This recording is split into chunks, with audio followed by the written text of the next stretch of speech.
ইসলামী bank news top 10। চলছে ফেব্রুয়ারির প্রথমার্ধেই অবাধ সুষ্ঠু নির্বাচনের ব্যাপক প্রস্তুতি, জানালেন ডক্টর ইউনূস। নিউ ইয়র্কে দক্ষিণ ও মধ্য এশিয়া বিষয়ক মার্কিন বিশেষ দূত সার্জিওর সঙ্গে বৈঠক।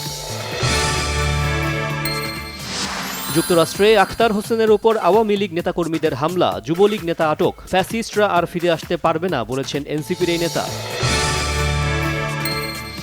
সরকারের ব্যর্থতার কারণে আখতার হোসেনের ওপর হামলা, অভিযোগ নাহিদ ইসলামের। আওয়ামী লীগ পুনর্বাসনের রাজনীতি থেকে বিএনপিকে সরে আসার আহ্বান।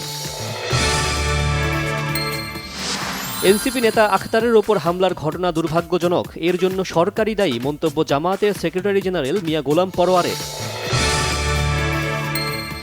সংসদ নির্বাচনে প্রার্থী হিসেবে কাউকে সবুজ সংকেত দেয়নি বিএনপি, জানালেন রিজভী। দলীয় প্রার্থী চূড়ান্ত হবে পার্লামেন্টারি মনোনয়ন বোর্ডে।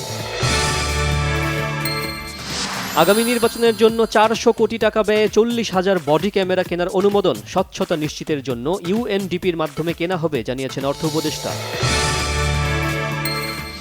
গাজীপুরে আগুনের ঘটনায় দগ্ধ ফায়ার সার্ভিসের কর্মীদের সর্বোচ্চ চিকিৎসা দেওয়া হচ্ছে, কোনো অবহেলা হবে না বলেছেন স্বরাষ্ট্র উপদেষ্টা জাহাঙ্গীর আলম চৌধুরী। শারদীয় দুর্গাপূজায় কোনো নিরাপত্তা ঝুঁকি নেই, যারাই শান্তি বিনষ্ট করতে চাইবে তাদের কঠোরভাবে দমন করা হবে, হুঁশিয়ারি আইনশৃঙ্খলা বাহিনী। কথা রাখলেন প্রেসিডেন্ট ম্যাখো। জাতিসংঘ সাধারণ পরিষদের বৈঠকের আগেই ফিলিস্তিনকে স্বীকৃতি দিল ফ্রান্স, মুসলিম দেশগুলোর সাথে কথা বলবেন ট্রাম্প। ডেম্বেলের হাতেই বর্ষসেরা ব্যালন ডিওর, মেয়েদের ট্রফিটা টানা তৃতীয়বার জিতে বনমাতির ইতিহাস।